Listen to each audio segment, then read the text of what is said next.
Саламатсыздар ма? Шымкент қаласының мамандандырылған экономикалық сотының судьясы Жолбарыс Гүлвира Жанахметқызы. Қазіргі таңда сіздерге сот медиациясының артықшылығы мен тиімділігін түсіндіріп кетсем деп отырмын. Қазақ билердің мақсаты кінәларды іздеу емес, татуластыру болған. Ата-бабаларымыздың татулықтан артық жолдас жоқ деп айтқан. 22 жылдан бастап Шымкент қаласы мамандандырылған ауданаралық экономикалық сотында сотқа дейінгі хаттама институтын іске асыру бойынша жұмыс басталды.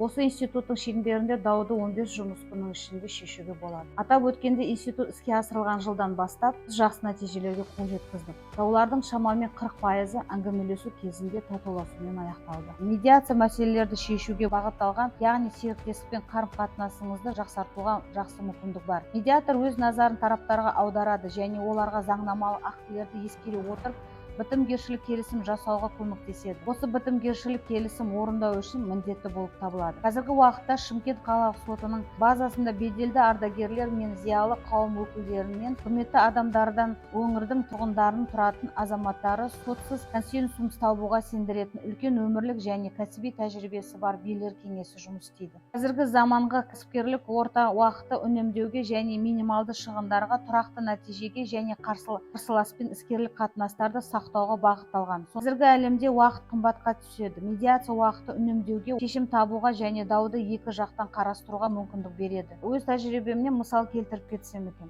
Қалған сотта тараптардың арасында дау туындаған. 9.864.000 теңге 834 теңге берешек сомасын және тұрақсыздық айыппұлы 14.668.092 теңге өндіру туралы талап қойылған.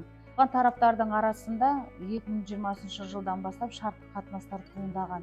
Қойшы аталған сомаларды өндіру туралы талап қою берген.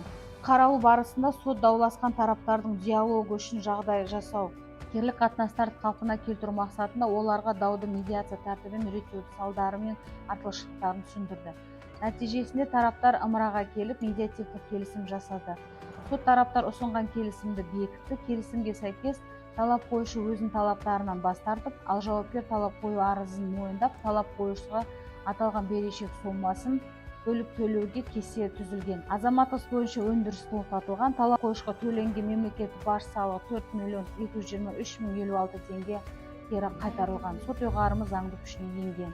Осылайша тараптар ұзақ сот талқылауынан құтылып, іскерлік қатынастарын сақтап қалады.